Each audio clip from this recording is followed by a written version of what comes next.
هو ده اللي يتقال عليه طاجن السعادة والبساطة، لانك ببساطة بصدر فرخة بس هتعملي احلى طاجن مكرونة بالفراخ بطريقة جديدة وطعم اجدد ولذيذة جدا. ويلا نشوف عملناه ازاي بكل بساطة وسهولة. معايا صدر فرخة بعد ما غسلته ونقعته وظبطته، قطعه شرايح عريضة بالشكل ده علشان يدينا كمية اكبر.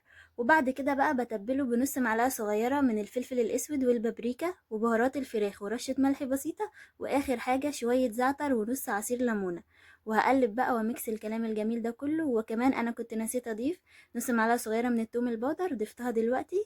ولو مفيش توم بودر تقدروا تستغنوا عنه، وممكن تحطوا فص توم مهروس. تمام، وهقلبهم تقليبه. وبعد كده على طول بقى ومن غير ما نضيع وقت، في طاسه على النار سخنتها وضفت فيها معلقتين زيت صغيرين.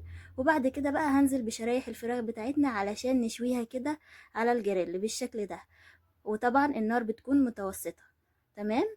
بالشكل ده بقى هنبدأ نسوي الفراخ بتاعتنا وما بتاخدش اي وقت خالص، وبجد خطيرة وريحتها تجنن. وكده شكلها بعد ما خلاص استوت. وطبعا مش بنملى الطاسة قوي، يعني بنحط كمية ولو فضل شوية تانيين بحطهم بعد ما بنسوي دول.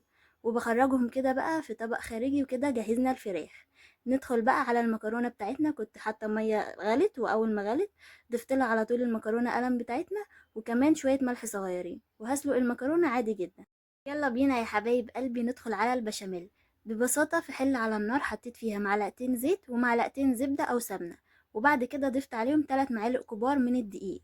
وهبدأ بقى أشوح الدقيق بتاعنا تشويحة محترمة كده لحد ما يبقى من اللون ده للون اللي هو هيجي دلوقتي للون ده، يفتح كده ويبقى فومي كده ولذيذ. على طول بقى هنزود عليه اللبن بتاعنا، لتر لبن او يعني لتر حليب علشان حبايبنا في الدول العربية. وهنزل كده بالحليب، والحليب ما يكونش ساقع من التلاجة، يعني يكون يا اما بدرجة حرارة الغرفة يا اما تدفيه شوية. وبعد كده بقى هنزل بالحليب تقليب مستمر، وما تقلقوش خالص، بسم الله ما شاء الله مش هيكلكع منكم ولا اي حاجة. وعلى طول بقى اول ما اللبن كده يسخن، هنزل عليه بمعلقة كبيرة من القشطة، قشطة وش اللبن، ورشة بسيطة من الفلفل الأسود والملح وسبع بهارات، حاجة بسيطة خالص. وبس كده بقى هقلب فيه. وده قوامه احنا مش عايزينه النهاردة يبقى تقيل قوي، احنا عايزينه قوامه متوسط كده بالشكل ده. وخلاص كده جهزنا البشاميل.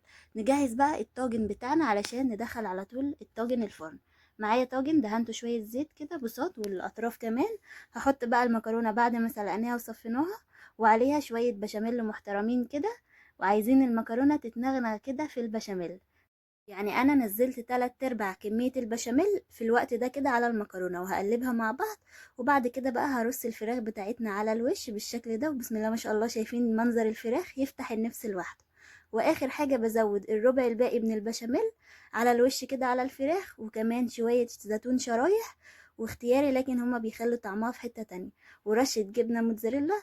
وزينتها كده بشرايح فلفل وزيتون. وهاخده بقى الطاجن الجميل ده كده على الفرن. الفرن شغال من تحت ومن فوق، يقعد حوالي 10 دقايق كده لحد ما ياخد الوش التحفة ده. وبيخرج وبألف هنا وشفا. شايفين جماله؟ الجبنة بقى سايحة، وهو أصلا الطاجن جوسي ولوسي على الآخر. لو عجبكم ما تنسوش تعملوا لايك ومتابعة وتقولوا لي رأيكم.